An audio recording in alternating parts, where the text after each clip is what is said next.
¿Qué dicen amigos? ¿Cómo están? Nuevamente Rafael Plaza para hacerle llegar algunas informaciones adicionales sobre el comercio internacional. En este caso vamos a tratar uno que es crucial, diría yo, que es la logística. La logística tiene que ver con muchos factores. Vamos a ir tratando uno a uno, ¿no? En forma pausada. Y lo importante es qué aporta la logística. La logística aporta todo lo que son las gestiones que van desde el momento en que se va a comenzar a producir hasta el momento en que se entrega la mercadería al importador. Este es uno de los temas importantes que debemos tratar el día de hoy. ¿De qué se ocupa logística? Logística tiene que ver con la documentación necesaria para la exportación, con la búsqueda del transporte interno, la búsqueda del transporte internacional, ver los mejores fletes en ambos casos, pasar todo esto al área comercial para que ellos ya gestionen con el comprador o con el importador, digamos, lo necesario para ver cuáles de estos fletes son los más convenientes, ¿no? Y todos estos son componentes de costos, pero luego, una vez que se termina la producción y se tiene dispuesta para la exportación, hay que generar documentos, generar toda la documentación necesaria, entre ellos, pues, de la parte financiera, entregan las facturas. Hay una copia, que es la copia SUNAT para el caso de Perú, que es la que se entrega a aduanas. La aduana va a generar lo que se llama una DUA, documento único de, administración aduanera, y que este documento es el que genera e inicia, digamos, la gestión ante aduanas para hacer la exportación. Ahora, ¿qué otros documentos? Están los certificados de origen, ¿y para qué es el certificado de origen? Es para ver qué tipo de arancel se va a aplicar en el destino. Si hay un acuerdo bilateral o multilateral, va a tener un nivel de arancel probablemente cero o bajo. Entonces, eso es la importancia principal que tiene el certificado de origen. Luego tenemos certificados de peso, de certificados de calidad, certificados de sanidad, ¿no? Y todo lo demás que implica los requerimientos del importador. ¿Quién genera el requerimiento de documentos? Es el importador. ¿Por qué? Porque el importador, al recibir la mercadería, va a tener que realizar gestiones ante su aduana. Y su aduana le exige cierta documentación necesaria, indispensable, de acuerdo a su ley de ese país, para poder dar la liquidación de los derechos de importación en el caso que lo hubiera, ¿no? Y lo que se llama el internamiento al país, ¿no? O nacionalización. Entonces, todo este conglomerado de documentos son parte de la gestión de lo que es logística. Ahora, aparte de eso, debemos ver cuáles son los tipos de transportes, ¿no? En transportes hay aéreos, hay marítimo, hay terrestre. Dentro del componente del aéreo, bueno, los aviones en general, pero el marítimo tiene más implicancias. ¿Qué genera el transporte aéreo? Cuando yo llevo mi mercadería y se la entrego a una agencia o una compañía de aviación, lo que me va a generar es lo que se llama una guía de transporte o Airway Bill. Este documento es el que señala o permite que ya el importador sepa que ya se embarcó la mercadería. ¿Okay? Entonces, ese es otro de los temas importantes a tener en cuenta. Si se embarcó, si ya la tiene en manos la agencia o el transportista exterior de aéreo, ya yo no tengo más que hacer sino simplemente presento mis documentos y los cobro. El documento que me dice Airway Bill es el que da fe de que esa mercadería ya no esté en mis manos y esté en manos de la transportadora aérea. Cosa semejante pasa en el caso del transporte marítimo. Con la diferencia que en el transporte marítimo lo que se genera es un documento que se llama el Bill of Lading o conocimiento de embarque. El efecto es el mismo. O sea, yo cuando entrego mi mercadería a la agencia naviera, cualquiera de ellas, en ese momento ya yo estoy entregando la mercadería al importador también. porque ya el transportista se hace cargo del transporte y entrega al otro extremo, donde va a llegar la mercadería. Entonces, esos son los puntos importantes. Ahora, en el caso del transporte marítimo, que es más complejo, no, ¿qué elementos hay que tener en cuenta? ¿No? Se llama, por clasificación, de transporte unimodal. ¿Qué es el transporte unimodal? Que la mercadería que se embarca en una nave llega hasta el destino en la misma, ¿no? Otra modalidad es el multimodal. Multimodal es aquel en el cual hay varios componentes de transporte. Por ejemplo, un contenedor que puede estar con ruedas, ¿no? Sube a una nave. Bueno, inicialmente puede ser transportado por tierra, lo que sea, pero sube una nave. De la nave llega, la nave marítima, llega al destino. En el destino, este contenedor completo sube a un camión. El camión lo sube a un tren, depende del destino a donde vaya y todos los componentes, y llega al destino final después de todos estos transbordos que se pueden llamar. ¿Qué significa eso? De que el Airway Bill y en este caso el Bill of Lading debe permitir el Through Bill of Lading, se llama esto, a través, through, T-H-R-U-O-U-G-H, through, a través, ¿no? Entonces pasa por diferentes medios de transporte y llega al final. En el caso del transporte marítimo también hay el sistema de transporte intermodal. El intermodal, que viene a ser que un contenedor se lleva hasta el puerto, en el puerto se desengancha el tracto, se entrega al barco, en el barco se llega, en la nave ya se entrega esto al destino. En este caso, ha habido un roll-on, roll-off, o sea, roll-on en el momento que sube y roll-off en el momento que sale. El ro se llama también en el argot del transporte marítimo.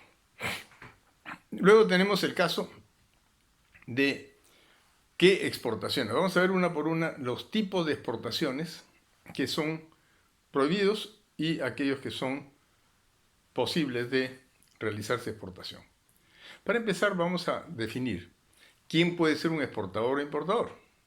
Cualquier persona, de acuerdo a la legislación peruana, que tenga un DNI, puede ser exportador. Ahora, para todos los casos, y si comienza a crecer el negocio, evidentemente lo que conviene es hacer una empresa. ¿Por qué? Porque a una empresa le pueden dar crédito para realizar las compras de los insumos, etcétera, y hacer la exportación. A una empresa le van a permitir descargar gastos, que no lo va a poder hacer la persona natural, porque la persona natural al final va a tener que pagar el impuesto de la renta. Entonces le conviene tener una empresa, porque en esas condiciones la empresa es la que puede descargar gastos, meter costos y disminuir también el pago del instituto del impuesto a la renta, porque ese dinero va a permitir la reinversión y hacer crecer la empresa. Entonces hay una serie de componentes importantes a tener en cuenta. ¿Cuáles son las exportaciones que están prohibidas principalmente? Por ejemplo, las obras de arte, o sea, el área cultural, los huacos y las culturas pre-incas e incas, ¿no? Que sean legítimos no pueden salir del país, evidentemente. La fauna y la flora de plantas en extinción y de animales en extinción, que es el otro tema importante. Y en restringidas vamos a tener, por ejemplo, las armas, las drogas, los explosivos, que en determinadas formas y gestiones especiales pueden ser transportadas. Por ejemplo, en el caso de armas, las empresas dedicadas a este menester. O sea, empresas que sean importadoras y distribuidoras o vendedoras de armas, ¿no? Y en explosivos, aquellas empresas que requieren de esto, como el caso de la minería, como el caso del trabajo de construcción de carreteras, ¿no? Si no hubiera un tipo de explosivos que se producen en el país, evidentemente tiene que ser importado, ¿no? También esto sigue una serie de procedimientos y protocolos especiales entre las naves y la forma de transporte interno y externo. En los documentos de embarque hemos dicho, tenemos el Airway Bill o el Bill of Lading, tenemos la factura comercial. Vamos a repetir un poquito el certificado de origen, el packing list si fuera necesario, para que no se confundan bultos dentro de un contenedor. Por ejemplo, si usted tiene confecciones, evidentemente dentro de las confecciones van a haber, por decir, camisas, ¿no? Hay small, medium, large, extra large. Colores, amarillo, rojo, naranja, negras, no sé. Todos los elementos que puedan diferir unos de otros en cajas se tienen que marcar y se etiquetan, a efectos de que no haya confusión posible, en este caso el destino. Luego tenemos los certificados, certificado de calidad, certificado de peso, que ya lo hemos dicho y lo estoy repitiendo simplemente. En las importaciones es el frente al revés, que es lo primero que activa cualquier operación. Desde el punto de vista comercial, nos llega una orden de compra, con características, con datos, con todo lo que sea necesario para poder conseguir y exigir la documentación necesaria que en la aduana el importador se va a exigir, como hemos dicho. ¿Ok? Luego vienen las supervisiones. Ahí tenemos una serie de empresas, SGS, las que hacen análisis también, como Serper, etc.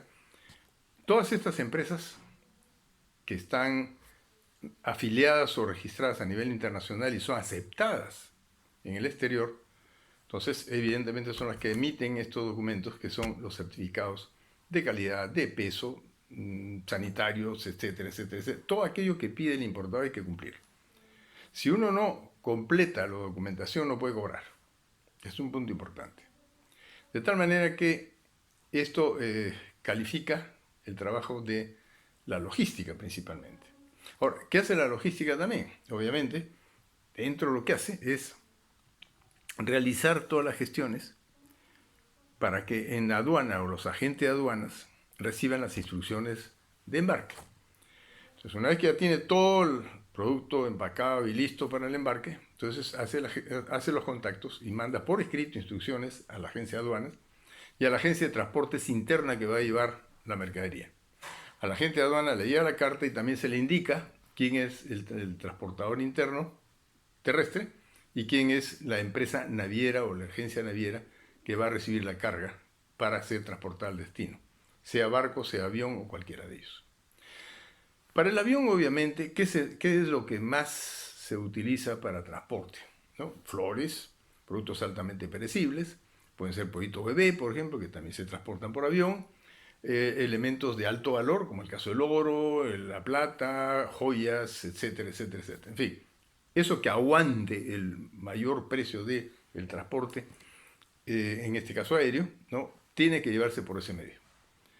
De tal manera que es muy rápido el trayecto y en pocas horas se está llegando al destino. La diferencia con una empresa naviera, que depende de la distancia, ¿no? Por ejemplo, a China son 35 o 40 días, para Europa son 25 días aproximadamente, ¿no? Entonces, si hay transbordos, demora más. En fin, todo eso hay que tenerlo en cuenta y mucho cuidado con esto, para que no haya ningún problema. Ahora, algunos productos perecibles como la fruta, por ejemplo, ¿no? Llamemos melón, fruta fresca, etc. Mandarinas, cítricos, se transportan por barco. Pero en el barco se llevan con refrigeración o con gases inertes para que se evite la maduración rápidamente, ¿no? Entonces, hay una serie de temas que son parte del protocolo. Dentro de los contenedores que se llevan refrigerados a 18 grados, por decir pescado o carnes o pollos, etc., ya refrigerados, congelados y refrigerados incluso, ¿no? Se llevan en contenedores que son adecuados para esto y que tienen sus condensadores y sus difusores dentro y que producen la temperatura ideal. Esto lleva un chart en la parte externa que nos da el recorrido del barco, el tiempo que ha demorado hasta el destino y las temperaturas que han podido variar en el camino. Ahora, obviamente, uno para mayor seguridad, ¿qué hace? Hay unos termómetros especiales que se adhieren a las paredes internas de los contenedores. Se puede poner uno al extremo interno y otro al extremo ya de salida externo a ciertas alturas que lo manda el mismo fabricante. Esto lo recibe el importador y el importador lo retira.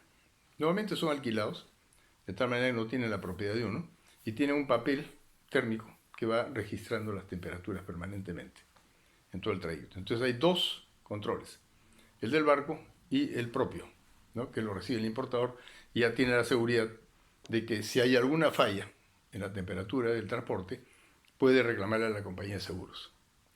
Muy importante. Entonces, ahora, ¿qué hace aduanas? Vamos a ver los principales elementos que ven aduanas. La aduana tiene dos funciones, principalmente la recaudación de los derechos de importación y o si hubiera derechos de exportación, que para el caso del Perú están liberados todos los productos no tradicionales para efectos de incentivar y hacer más competitivos los productos del mercado internacional.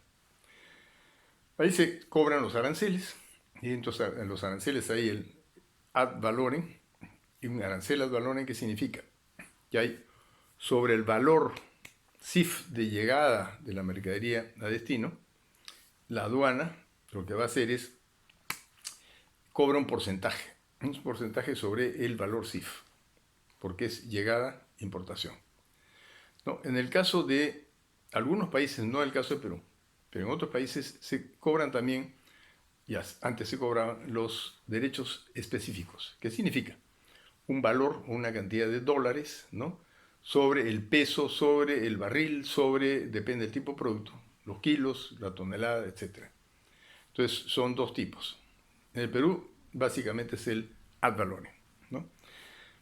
Aparte de eso, hay las barreras para arancelarias. Entre ellas tenemos las barreras que no son el ad valorem, sino que son de resguardo de la industria y la producción nacional. Llámese las cuotas, llámese las cuarentenas, llámese las licencias previas de importación que tiene que sacarlas el importador, las sobretasas, por ejemplo, en el caso de productos de textiles o confecciones que vienen de China, muchas veces vienen subvaluadas, ¿no? Y eso se ha detectado. Y para evitar que esto colisione con la producción nacional de confecciones, se utilizan las sobretasas, ¿no? Que varían de acuerdo al nivel de subvaluación que traiga el producto de fuera, a efectos de poder proteger la industria nacional. No, luego también tenemos el caso de las bandas de precios. Cuando varían el nivel de precio hacia abajo mucho, hay una forma de subirlo. Entonces hay una banda de manejo de precios dentro del contexto internacional para efectos de poder contrarrestar también la protección a la industria nacional. Por ejemplo, eso se aplica mucho en el caso del arroz, del azúcar importada, etcétera, que en muchos casos, ¿no?, vienen con su evaluación. Ahora, ¿qué ocurre cuando el producto viene con una sobrevaluación? La aduana se da cuenta, o subvaluación, para pagar menos impuestos. La aduana sabe, porque está interconectada a nivel mundial, con todas las aduanas. Hoy día, con la globalización y las facilidades que dan los internets, tenemos la facilidad de que se pueden conectar esos inmediatamente y tienen sus tasas, tienen sus niveles de precios para poder chequear esto con bastante cuidado, ¿no? Entonces, ¿qué hace la aduana? Además de eso, recopila todas estas informaciones y las guarda en unos anuarios de aduanas, ¿no? Y uno puede pedir también información, ¿para qué? Para hacer estudio de mercado, para ver cuánto se importa o cuánto se exporta de diferentes productos, y esa estadística es válida para cualquier tipo de estudio. Y uno lo puede acceder también fácilmente con ellos, ¿no? Se paga una tasa para sacar las copias necesarias y le entregan esa mercadería, esa información. Entonces, tenemos recaudación fiscal, tenemos estadística, se evita el contrabando, porque todo lo que pasa fuera de aduanas es contrabando, ya se dijo antes. De tal manera que todo debe pasar por aduanas, ¿no? Las restricciones sanitarias, ambientales, de cultura, de seguridad, de drogas, de dinero negro, etcétera, todo eso está en aduanas. En los aeropuertos, sobre todo, ustedes ven que hay mucho más control que antes en la salida de drogas, especialmente. Entonces la gente se ingenia para meter drogas en cualquier forma y sueltan perros o llevan perros, la policía, para poder detectar quiénes son los que están contrabandeando alguna de estas cosas, ¿no? Ahora, en modalidades de despacho. En despacho, cuando yo importo mercadería, tenemos un despacho normal, que ingresa la mercadería directamente. El caso del despacho anticipado, cuando hay empresas cumplidoras que tienen un buen traseo en pago de sus impuestos, en pago de los derechos, en pago de todo esto, por tiempo. Entonces ya la aduana es más laxa en este caso, ¿no? Y permite el ingreso de mercadería sin mayores problemas con anticipación. O sea, puede realizar todos los trámites de la DUA, ¿no? Que es el documento único de aduanas, con anticipación antes de que llegue la mercadería, y así va realizando las gestiones de almacenaje, etcétera, etcétera, y del pago anticipado también de derechos de importación a que lo hubiera. Cuando llegue la mercadería pasa rápidamente, ¿no? Ya tiene toda la documentación en la mano. La declaración simplificada es para mercadería que no pasa de $2.000, ¿no? Entonces, yo puedo hacer mi gestión directamente con mi DNI o con mi RUC, ¿no? Y traer cualquier elemento, ¿no? Vía DHL o vía cualquier medio de transporte interno, internacional, y que me puedan traer la mercadería a mi casa o a mi oficina vía este sistema con $2.000. Pasado eso, ya tengo que entrar por aduanas, con una agencia de aduanas que es acreditada. ¿Qué es un agente de aduanas? Un agente de aduanas es una empresa que ha tenido que registrarse y tener su patente y todo lo demás, ha estudiado la parte de aduanas y tiene su número de patente, ¿no? O contrata a alguien que lo tenga para poder hacer las firmas de toda la documentación que requiere un despacho, ¿no? Entonces, en ese caso, es la empresa la responsable de que el producto que va a salir pase por todos los controles, pase por aduanas, que no sea contrabando, ¿no? Y que salga debidamente autorizada, ¿no? Ahora, un agente de aduanas está registrado en SUNAT Aduanas en este caso, ¿no? Y tiene una fianza que ha colocado a favor de aduanas. ¿Para qué? Para que en el caso que hubiera algún problema en este despacho o en este transporte o lo que sea, o la entrega de la mercadería, no, inmediatamente ellos pueden ejecutar esa fianza. La fianza está en $150.000 más o menos, o sea, es fuerte, ¿no? ¿Qué cosas están dentro de estos elementos liberados de derecho de importación? El equipaje, hasta cierta cantidad, y están indicados en los puertos y aeropuertos. ¿No? Los homenajes de casa, cuando retorna una persona del exterior, por ejemplo, los aeropuertos comerciales o los diplomáticos.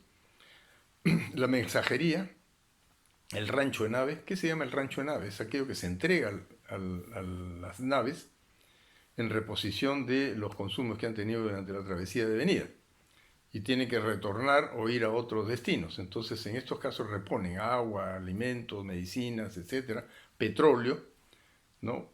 Para todos los motores que tienen internamente, de generadores, o el bunker que se utiliza en los motores de propulsión, ¿no? Y luego las declaraciones simplificadas, que también sirven, como dije, para pequeñas cantidades. Tenemos el sistema de control aleatorio. ¿Qué es el control aleatorio? Cuando hace una importación, pasa por un sistema de colores, ¿no? Que uno aprieta esto, como se ve en el aeropuerto también, igual ocurre en aduanas. Si a uno le asignan el color rojo, hay que hacer reconocimiento físico, o sea, el vista de aduanas tiene que ir, abrir el contenedor, ver qué cosa viene adentro, acompañado por el agente de aduanas nuestro, o la persona que ellos designen, y ya registran y ven si es que corresponde la documentación a la mercadería que tienen dentro del contenedor.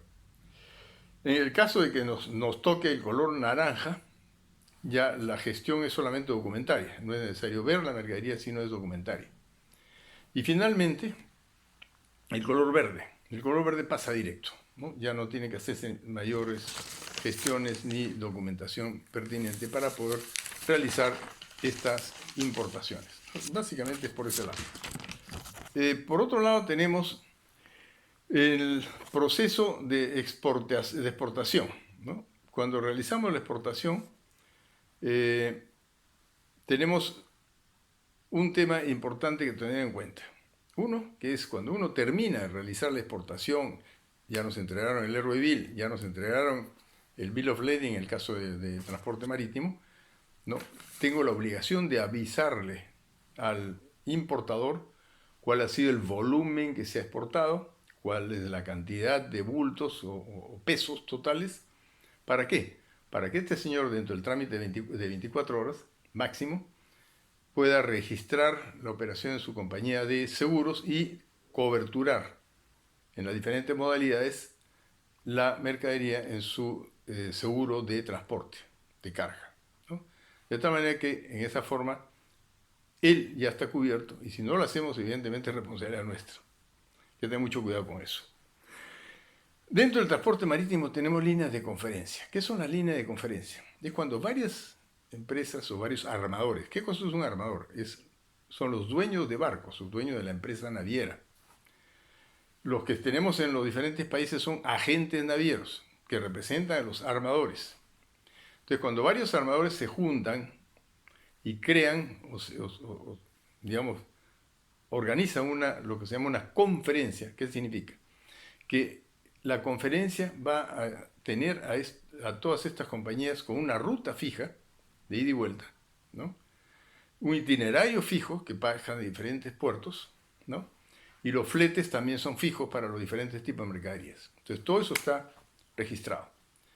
Entonces, todas aquellas empresas que quieran pertenecer a esta conferencia, evidentemente tienen que estar sujetos a esta formalidad. Por otro lado, tenemos lo que se llaman los barcos outsiders, o los armadores que tienen barcos outsiders, o tramps, que también se le llama como trampa. ¿Qué son estos? No están afiliados a conferencias, tienen libre manejo en el mercado y normalmente uno puede negociar con ellos precios o fletes más bajos que lo de la conferencia. Obviamente son eventuales, ¿no? Entonces yo puedo tener pues, un buque tramp para un solo viaje o para varios viajes. Ahí entramos en otro concepto. ¿Qué cosas son lo que se llama un contrato de fletamiento? Es lo que se llama un charter party. El charter party es para cuando yo tomo un barco completo, por ejemplo, un barco tanquero completo. Mi petróleo va dentro de eso. O granos. Traigo azúcar, o traigo arroz, ¿no? O traigo trigo. Entonces el barco completo lo fleto. Pago poco menor que si fuera un barco de conferencia, porque evidentemente el barco de conferencia tiene que tocar por obligación muchos puertos y no hay espacio suficiente para meter, no tiene espacio graneleros, sino va todo paletizado en contenedores. En este caso no, en este caso puede ser el barco completo. Entonces en esos casos tenemos dos modalidades también de contratos. Lo que se llama un trip charter, que viene a ser un viaje. O sea, voy de origen de Perú al puerto Miami, por decir, ¿no? Entonces, en ese caso es un solo viaje. Ahí termino. Eso es un trip charter, que es un solo viaje. Pero tengo también la modalidad del time charter. El time charter es cuando yo contrato una nave para realizar viajes por un tiempo dado, ida y vuelta, a diferentes mercados o uno solo. Por ejemplo, en ese caso son las licitaciones que aperturan las compañías navieras con las compañías mineras. Entonces, una compañía minera le dice, señores, vamos a abrir una licitación para que ustedes presenten propuestas, ¿no?, de fletes y disponibilidad de barcos para el año 2021, por decir, ¿no? Entonces, en este caso, se ponen de acuerdo, gana una de las empresas, la que dé mejores condiciones, y se cierra el contrato de time charter en este caso, ¿no?, por tiempo definido. También tenemos el bareboat charter. El boat charter, ¿no?, el bareboat charter es cuando se contrata el barco sin tripulación. Se llama casco desnudo. Es un bareboat charter. En este caso, nosotros, como exportadores, o el importador, tiene que poner la tripulación para manejar el buque. Es poco probable, pero existen también estas posibilidades, ¿no? Es igual que en los aviones. En los aviones también yo puedo tomar barcos o aviones en charter, que significa que puedo tener un avión que esté llevando carga ida y vuelta, ¿no? Y he pagado una cantidad o pago una cantidad en forma periódica para tener a mi disposición el avión. Ahora, en este caso del avión también hay el wet freight, ¿no? Que viene a ser cuando yo tengo la tripulación de ellos, o la libre, que viene a ser sin tripulación y yo pongo mi tripulación, ¿no? Eso depende del acuerdo que se puede hacer. Entonces, esa es otra modalidad. Ahora, ¿cómo se manejan los fletes? Los fletes se manejan de diferentes formas. Yo tengo, dentro de la modalidad de fletamiento, para poder llenar los datos y pagar el flete, hay dos modalidades. Una por tonelada métrica y otra por metro cúbico. Cuando la mercadería ocupa o parte del barco, como es el caso de los barcos que están en conferencia, ¿no? Hay muchos embarcadores y yo soy una parte. Entonces, en ese caso, yo ocupo y pago una cantidad en toneladas métricas. Si el producto es muy grande, el volumen es muy grande, por decir, una cosa es llevar plomo, voy a pagar por tonelada. Pero si voy a llevar algodón, ¿no?, en pacas, evidentemente voy a pagar por metro cúbico. ¿Por qué? Porque va a quitar mucho espacio y la misma naviera va a decir, no, a mí me conviene más cobrar por metro cúbico. Entonces, por cubicaje se llama ese caso. Entonces, evidentemente, yo no puedo hacer nada, me ofrecen en metros cúbicos, ¿por qué? Porque el tipo de mercadería que estoy llevando. Entonces, yo pago el flete sobre tonelada métrica o metros cúbicos. Es el otro tema. Luego tenemos los recargos que tienen los fletes. Eso es un poco genérico, pero de todas maneras los surcharge, que se llaman los recargos, pueden ser por combustible, el bunker adjustment se llama esto, el ajuste por combustible, que es básicamente el diesel 6, el bunker 6, porque es el que mueve los motores principales, ¿no? Tenemos currency surcharge, que viene a ser el ajuste monetario, por decir, yo traigo mi petróleo comprado en Venezuela, que me va a salir muy barato, y llego a Perú, pero tengo que recargar petróleo y aquí me va a costar más. Entonces hay un diferencial de cambio que me lo va a cobrar y lo va a meter en el flete. Eso está ya metido dentro del flete que está en conferencia, o sea que ahí no hay nada que hacer, sino ese es el flete que me dan. Pero para que sepan cómo está esto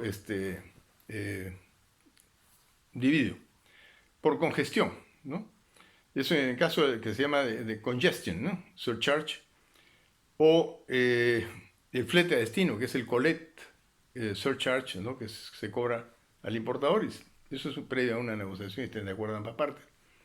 Por peso excesivo, que pasa mayor de 5 toneladas, se cobra un extra weight. O longitudes que pasan de 12 metros, se cobra un extra large, extra length, que se llama también, ¿no? Son surcharges, o sea, son sobreprecios. Manipulación de carga, que es el Terminal Handling Charges. Ese es el manejo, el manipuleo de la carga en el puerto de embarque. El THC, que se llama, ¿no? Y luego vienen los descuentos, ¿no? En caso que la mercadería va en pallets, puede tener un descuento en el flete. O si va containerizada, tiene otro flete diferente, si es carga suelta, que la que está containerizada. Tipo de fletes que también se manejan, sobre todo para el caso de los barcos. Barcos de conferencia son liner, eso se llama liner, o sea, es fijo. Liner terms. Full liner terms quiere decir que está full el costo, ¿no? No hay ningún recargo adicional. Pero en el caso de los charter, tienen diferentes modalidades. Por ejemplo, puede ser un flete free in, se llama FI, que viene a ser la carga no está incluida en el flete. O free out, FO, que quiere decir que la descarga no está incluida en el flete.